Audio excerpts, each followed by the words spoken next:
Good morning, everybody, and welcome back to History Recolored. Today I'm going to do a little bit of something different, and I'm going to take a dive into, you ready for this? Jackie Kennedy's White House bedroom and dressing room. I'm not just going to look at the furniture and the decor. This is about the elegance, personality, and style that set the tone for a modern White House back in 1960. All right. So first of all, when you take a look at this, you really have to say, wow. The room itself is stunning. Jackie had such a sophisticated, yet down-to-earth style about her, didn't she? And there was so much thought put into each piece in the room, all hand-picked. You have to take a look at the soft colors, the blend of French-inspired design and American charm. It feels personal and, to me, very deeply cultured, all right? Gorgeous furniture, clean, elegant. Jackie wanted to create a space that reflected her personality, and it shows. So that's enough about me rambling.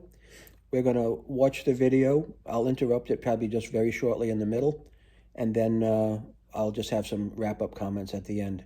Now, this video was initially done in black and white, but I have recolored it to bring it a little more up-to-date flair. So here we go. Inside Jackie Kennedy's White House bedroom and dressing room. Jacqueline Kennedy, the elegant and cultured First Lady of the United States from 1961 to 1963, brought a unique flair to the White House when she moved in with her husband, President John F. Kennedy. Renowned for her impeccable style and taste, she undertook a significant renovation and redecoration project to restore the White House to its former glory and make it a showcase of American art and history. Upon moving into the White House in January 1961, Jacqueline Kennedy quickly recognized the need to revitalize its interiors. She was dismayed by the lack of historical authenticity and somewhat bland decor. Wanting to imbue the residents with a sense of history and culture, she embarked on what would become one of the most ambitious restoration projects in White House history. To accomplish this, she assembled a team of experts, including interior designers, historians, and curators. With her guidance, they meticulously researched each room's original design and historical significance, aiming to preserve and recreate its original style, while also incorporating elements of American art and craftsmanship. One of Jacqueline Kennedy's most notable contributions was the creation of the White House Historical Association, which played a crucial role in funding the restoration efforts and acquiring historically significant furnishings and artwork. Her efforts resulted in the restoration of many rooms to their original 19th century splendor, including the famous Blue Room, Red Room, and Green Room. She also oversaw the creation of the Diplomatic Reception Room, which became a showcase for American decorative arts. Her personal bedroom in the White House was a space that reflected her sophisticated taste and refined sensibilities. Situated on the second floor, her bedroom was not only a private retreat, but also a space where she could express her own sense of style and comfort. Jacqueline approached the decoration of her room with careful consideration. She enlisted the help of interior designer Sister Parrish to create a space that was both elegant and inviting. Mamie and Ike's White House bedroom suite was photographed in 1960. The headboard ended up being used later on by Gerald and Betty Ford. Jackie took one look at the room and ended up completely transforming the space from a gaudy, tasteless one to one of refinement. Jackie's interior design aesthetic was a harmonious blend of elegance and comfort. She appreciated the finer things in life, yet her style was notably eclectic and inviting. Her desire was to create not just a house, but a true home, and this extended to her living quarters within the White House. Every piece of furniture and decor in Jackie's space held personal significance, reflecting her individual tastes and cherished memories. Many of these items had journeyed with her from previous residences, starting from her days in Georgetown and culminating in her final home at 1040 Fifth Avenue. With each move, these beloved pieces were reimagined and revitalized, infused with new life and purpose. The color scheme of Jacqueline Kennedy's bedroom was serene and calming, with soft shades of blue and white dominating the decor. Painters ended up having to repaint the bedroom several times before Jackie was happy with the shade of cream. No more Mamie pink. She wished for her bedroom to be of slight resemblance to her Georgetown home, requesting that even the curtains be copied. The fabric of her curtains, a light blue and cream silk with flower detail, also covered the headboard. She had 2 twin beds pushed together under a single canopy, and she requested that her bed linens be changed twice daily. Beside her bed were 2 matching wooden Empire-style end tables, with the drawers turned facing the bed itself. On either table were a matching set of ceramic lamps along with small essentials, a glass for water, and a pitcher on each table. A cup with pens and pencils, a phone, family photos, ceramic dishes, and a wooden trinket box. Above the bedside tables are sketches in gilt frames grouped in 3s. At the foot of her bed is a long antique bench with floral fabric, and on the bench are stacks of important books and magazines.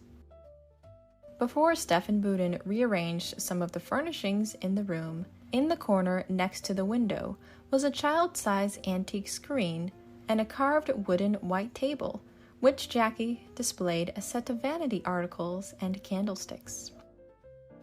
After his commissioning, the corner was occupied by a skirted table, once housed near the fireplace. On it was a porcelain lamp and the previous vanity articles, along with a plethora of photographs.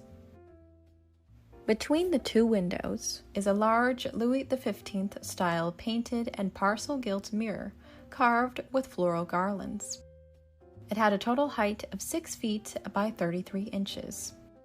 Beneath it is an Italian neoclassical fruitwood bulliot table. The table has a circular gray molted marble top and is raised on square tapered legs fitted with casters, and comes to a height of 28.5 inches. On top of the table are 2 large photographs, one of which is Jackie with her sister Lee. As well on the table is a large piece of Chinese porcelain. As Boudin was designing, he placed a pair of Italian neoclassical style blue and white painted armchairs on either side of the table, each with a horseshoe-shaped backrest.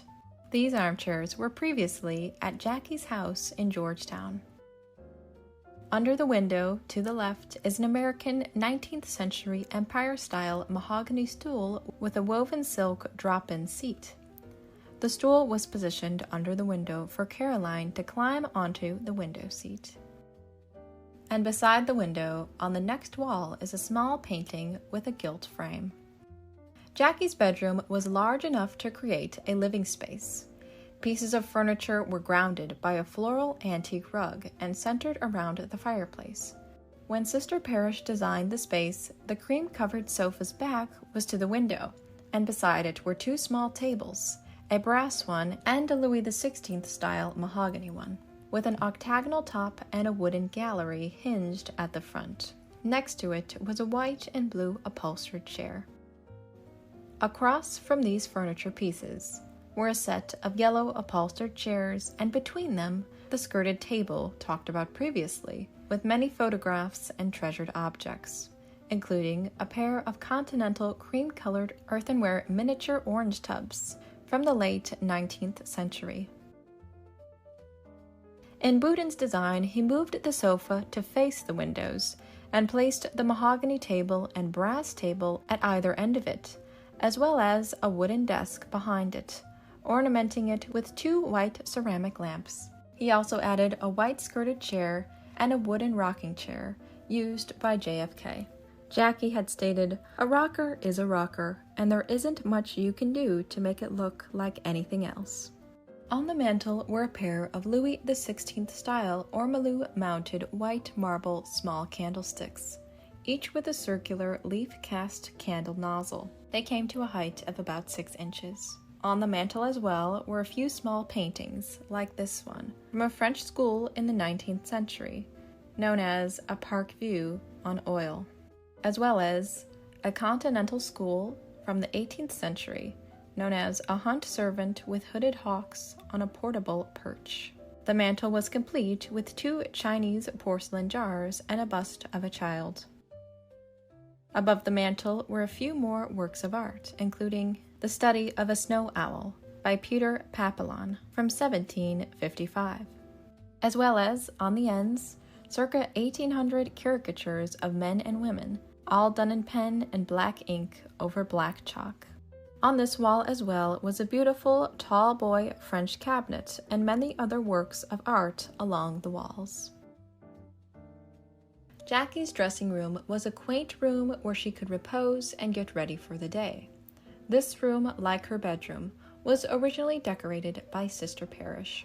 In her design, the room had cream walls and was covered by a large carpet. There was a chaise lounge covered in a floral pattern, and on her mantel were a pair of French-painted hard-paste porcelain 3-light candelabras that came to a height of 10 inches. These were bought through Mrs. Henry Parrish II in 1958. On the mantel as well were ceramic birds and plates. Above was a large mirror, and on the wall next to the door, a long table filled with some of her favorite photographs.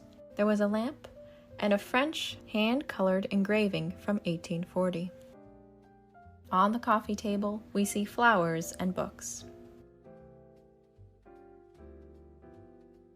Her wardrobe was long and extended the full length of the wall, wrapping around to the window.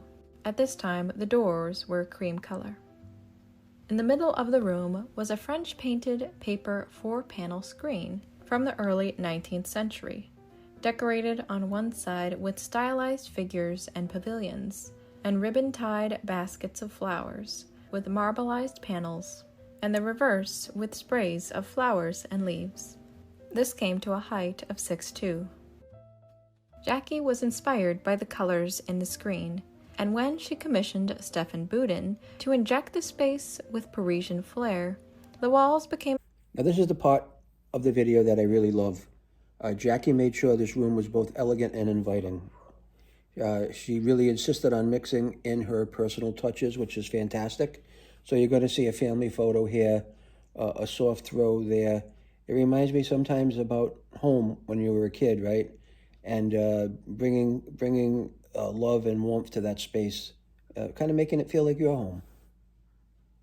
A shade of baby blue. I don't ever slow up, no I don't take shit. I got no love for the fakeness. If you wanna play tough and wanna hate this, I'll always show up. I don't ever slow up, no I don't take shit. I got no love for the fakeness. If you wanna play tough and wanna hate this, I'll always show up and make a statement. I don't ever slow up, no I don't take shit. I got no love for the fakeness. If you wanna play tough and wanna hate this, I'll always show up and make a statement. Everything I do so instinctive and so passionate. Every word I move so descriptive like an adjective. I got a vendetta against people who patented being negative when you should be getting after it.